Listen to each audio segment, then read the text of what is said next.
바쁜 하루아침 분야별 전문가가 최근 소식을 대신 업데이트해드립니다. 굿모닝 데일리 뉴스.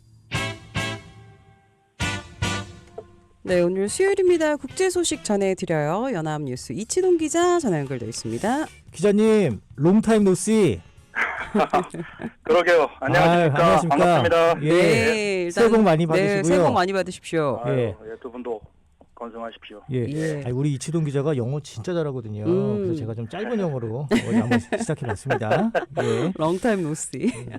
네네. 그 어떻게 좀 올해 한 해 새해 포부 좀 간략하게 좀 얘기해 주세요. 지금까지 하던 대로 음. 열심히 잘 살아야죠, 뭐. 음. 그래서 아무튼 그 두 분도 오늘 뭐 컨디션이 안 좋다고 말씀하셨지만 예. 갈수록 건강에 대해서 이게 막연하게 생각하다가 진짜 이제 건강을 좀 챙겨야 되겠다 이런 생각을 많이 해서 올해는 이제 특히나 운동을 좀 진짜로 많이 해야 되겠다 이런 다짐을 하고는 있는데 잘 될지 모르겠습니다. 네, 알겠습니다. 저희도요. 예. 이제 저는 이제 가끔 TV에서 이치동 기자 그 리포팅도 나와요. 하시고 또 이제 너튜브 듣다 보면은 또 목소리도 들리고 괜히 막 혼자 반가웠어요. 내 사랑 같아, 내 사랑. 맞아, 반가워하고 있습니다. 예. 그나저나 요즘에 우리나라를 비추는 외신들이 그렇게 이제 뭐 뉴스 내용이 좋진 않습니다. 맞아요. 그 우리 한국의 정치 상황 외신도 많이 주목하고 있지 않습니까? 그 윤석열 대통령과 트럼프 당선인을 비교하기도 한다는데 어떤 내용인가요? 그렇죠. 외신 관심이 꾸준히 계속 많습니다. 일례로 이제 외신뿐 아니라 일론 머스크가 어제 한국 정치 상황 관련해서 게시물을 옛 트위터죠. X에 공유했습니다. 난세에 빠진 한국, 핵심 이유는 뭔가라고 적었더라고요. 그만큼 외국에서도 민주주의 모범국, 경제 대국, 문화 강국, 한국에서 벌어지는 이 세상에 이런 일에 관심도 많고 궁금한 거죠. 대통령이 계엄 선포해서 국회 탄핵된 건 알겠는데 이후 일어나는 일에 이해가 안 될 겁니다. 사실 우리는 당사자, 주권자니까 이 난장판 K 정치가 답답하고 괴롭지만 외국에서는 관전자로서 흥미롭게 호기심 어린 눈으로 지켜보는 것 같습니다. 말씀드린 대로 이 탄핵 표결 이후에 이 벌어지고 있는 상황에 대해서 정확한 원인이나 배경을 잘 이해를 못하겠죠. 예. 우리도 사실 이해가 잘 안 가는데 그렇죠. 예. 외국에선 더 그렇겠죠. 그래서 최근 워싱턴 포스트 기사 하나 소개해드릴까 합니다. 제목이 여기도 왜인데요. 왜 한국 시위대는 미국 국기와 친트럼프 구호를 외치나입니다. 이 부분도 뭐 외국에서 볼 때는 흥미로운 거죠.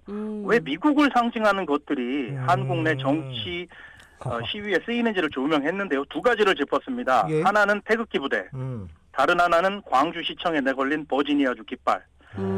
윤 대통령 지지자들이 태극기하고 성조기를 들고 나가잖아요. 한 손엔 태극기, 한 손에는 성조기. 예. 또 요새는 이제 미국 국가도 시위 현장에 울리고 있다고 합니다. 그리고 또 하나 주목할 거는 스탑 더 스틸이라고 선거 도둑질을 멈춰라. 이런 팻말까지 등장했다고 합니다. 예. 이게 2020년 대선 부정선거를 주장하던 트럼프 전 대통령 지지자들이 당시 의회 난임 폭동, 일명 16 사태 때 외친 구호라고 워싱턴 포스트가 짚었습니다. 예. 아울러 지난주 윤 대통령 1차 체포 시도일에 광주시청 앞에 내걸린 버지니아주 깃발도 언급했는데요. 예. 이 깃발에는 보시면 쫓겨난 왕이 짓밟히는 그림이 있거든요. 그러면서 라틴어 문장이 하나 들어가 있습니다. 뭐라고 써있냐면 모든 폭군의 말로는 이렇다. 이렇게 돼 있어요. 약간 뼈 아프죠. 예. 이에 대해서 강기정 광주시장은 예. 버지니아 주지사가 이제 농업 협력에 대해서 고맙다며 보낸 선물인데 때마침 도착해서 현재 상황과 연결해서 내걸었다고 이렇게 설명했습니다. 예. 그렇군요. 아니 근데 이런 방금도 얘기해 주셨지만 뭐 부정선거라는 그 단어 때문에 그런가 윤 대통령과 트럼프 당선인이 그래서 좀 비교가 많이 되는 건가요?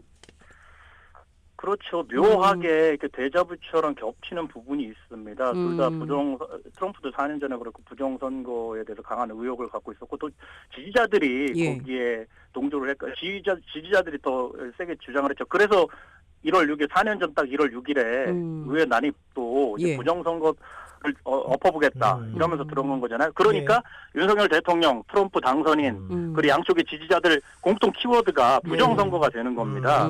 그런 면에서 이제 워싱턴 포스트가 시위대 소식을 전하면서 이 부분을 지적한 거죠. 네. 아니 근데 트럼프 당선인과 그 이재명 대표는 사법 리스크로 또 묶이는데 그렇죠. 트럼프 그것도 제가 대통령은- 조금 이따가 네. 기회 되면 설명드리려고 하는데 그건 또 그렇게 돼 있죠. 그러니까 예, 예. 안기는 데가 없어요 트럼프 대통령은. 그러니까요. 당선인은. 아니 근데 일단은 지금 체포 시도를 했다가 어쨌든 실패를 했습니다. 현직 대통령 체포나 구속 이런 사례 지금 해외에도 좀 있나요? 얼마 전에 제가 방송 들으니까 두 분이 챗 GPT 얘기를 하시던데요. 예. 저도 한번 물어봤습니다 거기에. 어. 현직 대통령 체포 사례가 있냐 이렇게 물었더니 예. 미국에는 없다 이렇게 음. 나오더라고요. 예. 저는 전 세계에 대해서 물었는데 챗 GPT는 미국 사례를 설명하면서 세 명의 이름을 제시했는데요. 예. 리차드 닉슨, 빌 클린턴, 그리고 도널드 트럼프입니다. 이 셋 모두 탄핵될 위기에 처했었고요. 예. 큰 법적 문제도 불거졌지만 체포나 구속은 되지 않았다고 설명했습니다. 예, 예. 다만 중남미 국가 페루에서 2년 전에 비슷한 일이 있었긴 합니다. 예. 2022년 12월 7일로 가보죠. 그때도 수요일입니다. 당시 페드로 카스티오 대통령이라고 있었는데요. 이날 워싱턴 포스트 기사 도입부가 흥미롭습니다. 카스티오가 수요일을 합법적인 대통령으로 시작했지만 쫓겨나서 구속되면서 하루를 마쳤다고 썼습니다. 뇌물수수 등 비리가 적발돼서 국회가 탄핵안을 표결에 붙이려고 했거든요. 예. 그러자 이제 의회 해산하고 또 비상정부 수립을 시도했습니다. 포고령 통치를 선언합니다. 여기서는 계엄령이 아니라 포고령 통치를 선언했는데 하지만 이제 군과 경찰이 협조하지 않으면서 곧바로 탄핵을 당했죠. 그리고 나서 가족과 망명하려고 이제 멕시코 대사관으로 도주하다가 체포됩니다. 예. 혐의는 반란죄와 헌정 질서 파괴입니다. 사전 구속 영장이 발부됐고 징역 34년형을 구형받고 나서 지금까지 구금돼 있습니다. 그때는 2년 전인데 우리도 뭐 그걸 보면서 세상에 저런 일이 하고 관전자로서 예. 뉴스로 접했지만 이제 우리가 비슷한 그러니까요. 상황에 처한 셈입니다.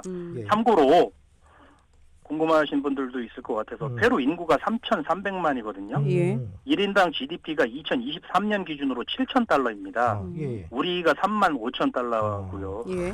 사실 경제 규모나 뭐 민주주의 수준으로 보면 비교는 안 되는데 2년 사이에 비슷한 일이 굉장히 상당히 비슷한 일이 벌어진 겁니다. 예. 아니 그 윤석열 대통령 변호인 측이 그 탄핵 반대 사유 근거로 이제 트럼프 대통령 얘기를 많이 인용을 하지 않습니까? 그렇죠. 미국 대법원의 이 트럼프에 대한 판결 이게 어떤 내용이에요, 구체적으로? 그러니까 이게 작년 7월에 나온 건데요. 트럼프의 정치적 부활의 길까지 터준 결정적인 판결이죠. 예. 핵심은 대통령 재임 중에 공적 행위에 대해서는 형사상 면책 특권이 있다는 겁니다. 예. 이제는 이게 미국 대법원이 보수 성향 재판관 수가 더 많잖아요.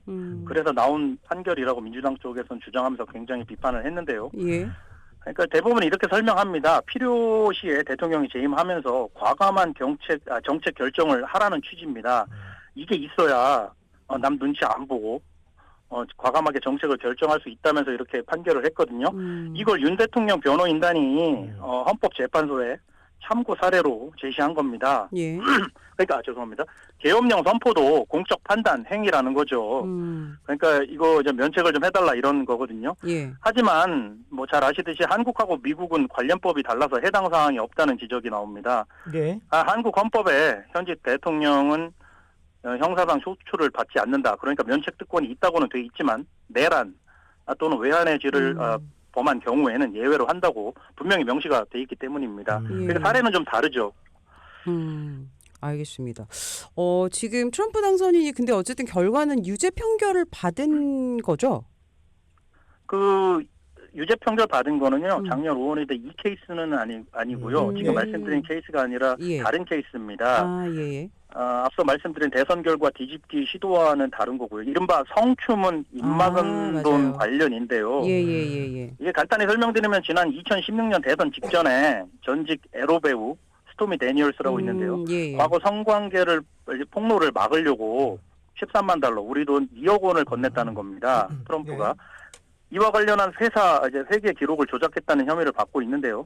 그래서 말씀드린 대로 작년 5월에 배심원단이 유죄 판결을 내렸습니다. 하지만 변호인단이 이런저런 이유를 대면서 형량 선고를 계속 미루는 상황에서 결국 트럼프가 대선에서 이긴 겁니다. 예. 시간 끌기가 성공한 거죠. 이게 아까 최진만 앵커가 말씀하신 이제 이재명 민주당 대표와 약간 공통분모가 있는 거 아니냐 이렇게 예. 볼 수도 있는 부분이고요. 이 지점이. 예. 네. 결국 뉴욕 지방 법원 판사가 트럼프 취임 전인 10일 이번 주 금요일인데요. 형량을 선고하겠다고 발표했습니다.